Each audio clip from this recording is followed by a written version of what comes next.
In this particular video, I'm going to share with you how to write interpretation, यानी interpretation को कैसे approach करना चाहिए, उसका कैसे framework होना चाहिए, and at the same time, I'm going to share with you the most important topics जहाँ से आपको interpretation short इसी topics में से आएगा, right? So to begin with, कि यहाँ पे पहले हम समझेंगे कि interpretation means what? Interpretation means explaining, right? आपको जो paragraph दिया जाता है, इसको आप you will be given very few lines, okay? It won't be a very elaborative paragraph. Hardly आपको 4 to 5 lines का एक छोटा सा पैराग्राफ दिया जाएगा. आपको उसको एक्सप्लेन करना है by reframing. आपको खुद के वर्ड्स को आर्टिकुलेट करके आपको सेम मैसेज को एलॉबरेट करके लिखना है, राइट? सो अब now the passages that are given, वो पैसेजेस किस बेसिस पे होते हैं, उसका क्या फ्रेमवर्क होता है. Mostly it is been observed, मैंने डीप एनालिसिस किया है प्रीवियस ऑल ईयर पेपर्स जहाँ पे इंटरप्रिटेशन दिया जा रहा है. सो व्हाट आई फाउंड कि पैराग्राफ्स जो इंक्लूड कर रहे हैं वहाँ पे जो पैसेजेस दिए जा रहे हैं, they all will have some problem.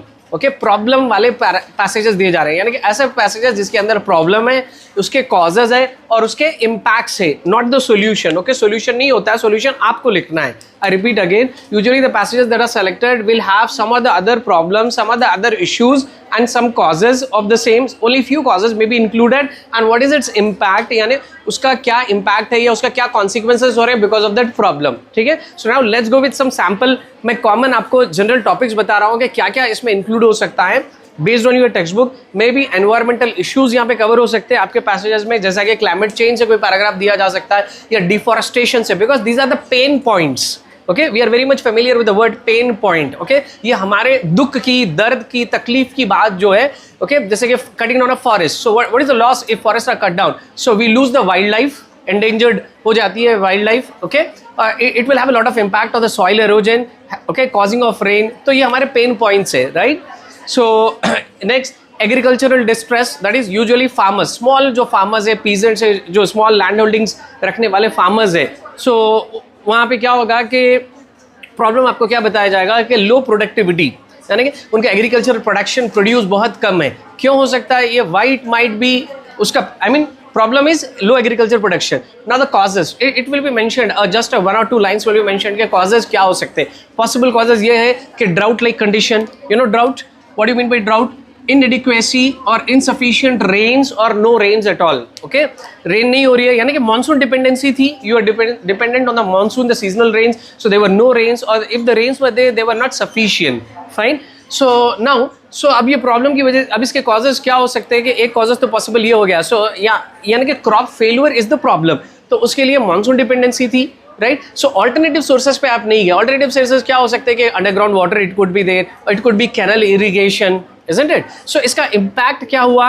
Okay, कि इसका इम्पैक्ट ये हुआ कि लो प्रोडक्टिविटी हुई. लो प्रोडक्टिविटी की वजह से अब now they can not repay the loans. Mostly ये लोग जो इन्वेस्टमेंट्स लेकर आते हैं फार्मर्स, सीड्स परचेज करने, फर्टिलाइजर्स के लिए, ट्रैक्टर्स के लिए, they buy, I mean like they can not afford to buy them, so they will take loans, right? So when they, where do they take loans? Mostly from, they take loans from the money lenders at a high rate of interest, right? So इससे ये लोग क्या होते हैं, debts में ही चले जाते हैं, यानी कि पहले का अभी एक डेब्ट रीपे करने, they take another loan, so they finally fall into bankruptcy. ये लोग बैंकरप्ट हो जाते हैं. Okay, bankrupt in the sense कि दे लूज एवरीथिंग. सो अब इनके पास जो कुछ भी एसेट्स बचे हुए, जो भी वो लैंड है, they had to sell that, right? So और क्या इम्पैक्ट, इसका इम्पैक्ट क्या हो सकता है? What could be the impact? So they are selling their lands. अब वो लैंड कल्टिवेबल नहीं होती, उस पर कल्टिवेशन नहीं होता, कोई कमर्शियल या रेजिडेंशियल कंस्ट्रक्शन हो जाता, फिर then they migrate to cities, right? इससे agriculture production, overall agriculture production कम हो जाता है. इससे हमारी जीडीपी, ग्रॉस डोमेस्टिक प्रोडक्ट पे भी इम्पैक्ट होता, isn't it? हमारी जो एग्रीकल्चरल कम्युनिटी है, फार्मिंग कम्युनिटी, या ओके, ये डिस्ट्रेस में है. सो ये इम्पैक्ट्स है. नाउ सॉल्यूशंस आपको सजेस्ट करना है कि यहाँ पे सॉल्यूशंस आप क्या सजेस्ट कर सकते हो कि गवर्नमेंट का इंटरवेंशन होना चाहिए, कि गवर्नमेंट के ऐसे पॉलिसीज होना चाहिए जहाँ पे ये लोग सब्सिडाइज्ड प्राइसेस पे, यानी सब्सिडी जहाँ पे may be 50% is bore amount is offered by the farmer and 50% by the government. Subsidized prices पे इनको ओके फर्टिलाइजर्स देना चाहिए, ट्रैक्टर्स देना चाहिए, जो भी इनपुट्स है फार्मिंग के लिए ये प्रोवाइड करना, या फिर लोन्स प्रोवाइड करना. अगर ये लोग बाहर से कहीं पे लोन्स लिए, कभी इस तरह के कंडीशंस अराइज हो गए, so they have to support them, कि वो लोन रीपे करने के लिए उनको सपोर्ट करना चाहिए. या फिर गवर्नमेंट से कहीं पे इन्होंने लोन लिया, so they have to waive off the debts, because इनका क्रॉप फेल हो गया, अब इनके पास कोई ऑप्शन नहीं है रीपे करने का. So the government can repay the loans, और इधर ये बाहर से लिए, इनसे लिए तो वेव ऑफ कर दो, बाहर से लिए तो उनको रीपे करने में मदद करो, उनको ईजी इंस्टॉलमेंट्स दो, उनको एक्सटेंडेड लॉन्ग पीरियड्स दो. लो रेट ऑफ इंटरेस्ट पे दो, या फिर ये फार्मर्स खुद individually they have to adopt with sustainable practices. ये लोगों को ऐसे सीड्स चूज करना चाहिए। अगर उनको मानसून की डिपेंडेंसी है, इनके पास वहाँ पे अगर लेक्स रिवर्स नहीं है, तो ये लोगों को ऐसे सीड्स लेना चाहिए कि जो ड्राउट कंडीशंस में भी ग्रो हो सके विथ लिटिल और नो रेन एट ऑल, या फिर ऐसे क्रॉप्स ग्रो करना चाहिए जिसको ज़्यादा वाटर कंजप्शन नहीं है। ठीक है, सो ये solutions you have to suggest, so this should be your framework, right. यानी you have to describe the solution, right. I am going to share one video, मैं डिस्क्रिप्शन बॉक्स में दे रहा हूँ, okay, but it is not on a public access, only those who are the members they can access it. के last time मैंने एक detail में अच्छे से इंटरप्रिटेशन बताया है, right, you can follow that. तो वो इंटरप्रिटेशन का फ्रेमवर्क क्या होना चाहिए, उसका स्ट्रक्चर ये होना चाहिए कि आप पहले प्रॉब्लम को डिस्क्राइब करना, what is the problem, low agricultural productivity, right, उसको 3-4 लाइन लिखना है। फिर हाईलाइट द पॉसिबल कॉजेज क्या हो सकते हैं, या मानसून डिपेंडेंसी थी, देवर नो रेन्स एट ऑल, या इनसफिशिएंट रेन्स थे, देवर नो इरिगेशनल फैसिलिटीज, ये सब कॉजेज क्यों हो सका, क्यों हुआ, ये सब आप बताना है। फिर देन इसका इम्पैक्ट क्या हुआ, जैसे मैंने इम्पैक्ट बताया कि ओवरऑल जीडीपी पे इस पे इम्पैक्ट है, isn't it? Farmers had to sell their land holdings whatever they had, उनकी एसेट्स को इनको बेच देना पड़ा, and they had to migrate. ये लोग माइग्रेट हो रहे हैं, सिटीज़ की तरफ आ रहे हैं, राइट, और सिटीज़ की तरफ जब आ रहे हैं तो और भी प्रॉब्लम्स अराइज हो रहे हैं वहाँ पे, उनको एकोमोडेशन होना, उनको एम्प्लॉयमेंट होना, इजंट इट। सो ये सारे इसके कॉन्सिक्वेंसेस लिखना है, and finally you had to suggest a possible solution. इसका सोल्यूशन क्या हो सकता है, गवर्नमेंट इंटरवेंशन होना है, जहाँ पे गवर्नमेंट फ्लेक्सिबल पॉलिसीज बनाना है इनके लिए, इनको लोन्स देना चाहिए, इनको सब्सिडाइज प्राइसेस पे इनको इनपुट्स देना चाहिए, जैसे कि रिपीटेडली मैं बता रहा हूँ आपको, ओके, आई मीन फर्टिलाइजर्स लेना है, ट्रैक्टर लेना है, जो भी लेना है इनको, या फिर इनको ट्यूबवेल्स डालना है, या इलेक्ट्रिसिटी इनको जो, क्योंकि अभी लोग ट्यूबवेल्स पे डिपेंडेंट है, बोरवेल्स पे, अंडरग्राउंड वाटर पे, सो इनको इलेक्ट्रिसिटी भी सब्सिडाइज प्राइसेस पे देना चाहिए, या फिर इनको फ्री देना चाहिए सर्टेन नंबर ऑफ यूनिट्स तक, because agriculture is the backbone of our country. तो इस तरह you all are creative, you have to keep suggesting, okay, solutions, alternative solutions आपको देना है। तो यूजुअली टॉपिक्स कैसे कवर हो सकते हैं यहाँ पे, ओके, इकोनॉमिक इनइक्वालिटीज हो सकते हैं। इकोनॉमिक इनइक्वालिटीज जैसे कि पॉवर्टी है, पॉवर्टी की टॉपिक आ सकती है। पैसेज आपका जो चूज किया जा सकता है, it could be on unemployment, it could be lack of nutrition, जैसा कि कुछ आपको जहाँ पे फूड सिक्योरिटी जो टॉपिक है वहाँ पे एक्सेस टू फूड की जो बात हो रही है। On an average an individual, एक जो फिजिकल लेबर नहीं कर रहा है, जो नॉर्मल जो इंडिविजुअल है, जो ये वो काम कर रहा है, कोई पढ़ा लिखा या ऑफिस में काम कर रहा है, so per day they have to have 2100 kilo calories of energy in a day. So ये लोगों को इतना फूड नहीं मिल रहा है, राइट, इतने calories, because they can't afford, right, so इनके पास रिसोर्सेज नहीं है। And then it could be social changes, यानी लिटरेसी के गैप, जैसे हिमाचल प्रदेश का केस है। Himachal Pradesh, okay, is compare to the other states like UP है, बिहार है, आप कहीं भी कंपेयर कर लो, लिटरेसी रेट का गैप्स है, या जेंडर इनइक्वालिटीज है, यानी girls are not given priority over the boys for schooling, doesn't it. तो वैसे पॉइंट्स, या फिर liquor, social movements of our times में जहाँ पे लिकर आड़ वाला आई का मत किया जो where the women has stood against, they raised their voices against the liquor, sale of liquor को इन लोगों ने वहाँ पे रोका है, ठीक है। या फिर ग्लोबल इश्यूज हो सकते हैं, in the name of globalization में जो trade imbalances, unfair trade practices जो हो रहे हैं, यानी कि जो स्मॉल बिजनेस ओनर्स है, या फिर इंडस्ट्रियलिस्ट है, या छोटे से जो कुछ भी यहाँ पे चल रहे हैं हमारे पास में इंडिया में, small businesses, they are shutting down because of the foreign investments, क्योंकि फॉरेन कंपनीज जो यहाँ पे इन्वेस्ट कर रहे हैं, they have a superior technology है, उनका इन्वेस्टमेंट बहुत अच्छा है, we can not compete with their quality of products and all. So ये अनफेयर ग्लोबलाइजेशन है, राइट, या फिर ग्लोबल वार्मिंग है, इस तरह के इश्यूज पे मोस्टली पूछा जा रहा है। तो simple framework to remember is के you have to write about the problems, and then causes क्या है वो प्रॉब्लम्स के, फिर देन उसका कॉन्सिक्वेंसेस क्या हो रहे हैं, इम्पैक्ट क्या हो रहा है, and you have to finally suggest a solution. Now how to write this, इसको कैसे लिखना है, you follow this procedure. It should be intro, okay, and then it should be interpretation, and finally a conclusion, ठीक है।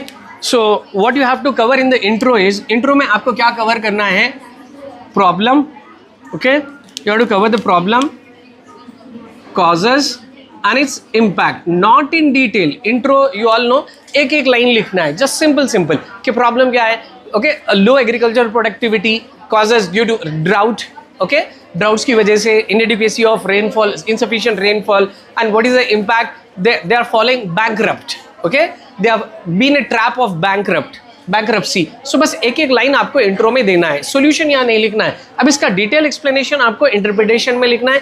Every single topic पे आपको कम से कम 3-4 lines अगर आप लिखते गए सो आराम से बन जाएगा आपको।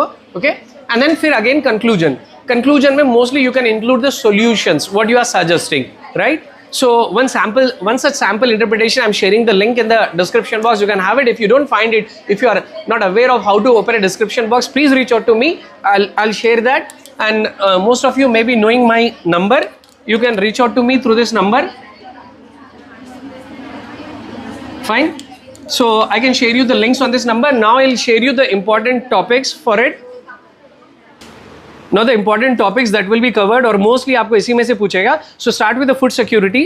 Food security में 10.3 nutritional status and 10.1.4 that is access to food. Okay. If you want I'll write them here. मैं यहाँ पे लिख देता हूँ. I'll just write the numbers. 10.1.4, 10.3 that is the 10th lesson. इसमें ये सब topic. Then in the 7th unit 7.6 that is urbanization in India, जहाँ पे problems of urbanization covered हो गए. Okay, 11th lesson that is sustainable development with equity, इसमें 11.1, 11.2 and 11.3 cover करना है. Okay, 20th lesson. Okay, so in that 20.2, 20.4, 20.5 and 20.5.1, 20.5.4, 20.6. Okay, so what does it mean? I'm going to give you some more. Don't worry कि मैं आपको और दूंगा. मैं आपको कॉम्प्रिहेंसिव दे रहा हूँ, इसी में से आएगा और इसको पढ़ना आपको 2 ways में हेल्पफुल है. That will also be helpful for you to attend your part B or anything you will be able to write confidently.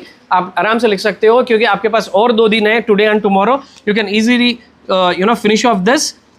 And I told you कि इसके बहुत multiple benefits हैं आपके. 8.6, 8.7. Okay, in that mostly capital arranging physical and working capital वाली topic है. Then 19th unit 19.8.2 जहाँ पे India's relation with Pakistan है. Okay, then 17.4 17th unit. Okay,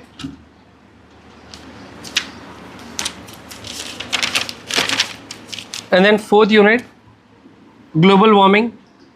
4.4 global warming and climate change.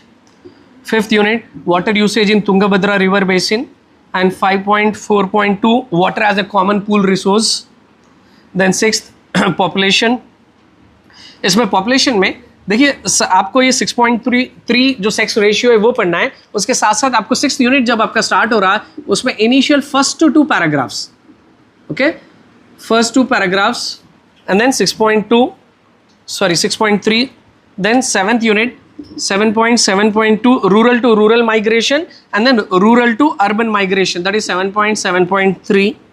Okay, what happens when people migrate? 7.8. And in the formation of Telangana 21 is 21.3.1 जहाँ पे growing discontent in Telangana है. ठीक है, एक और third unit में organized and unorganized sector employment in India. Okay, focus on the issues of unemployment जहाँ पे problems are faced by the people in unorganized sector.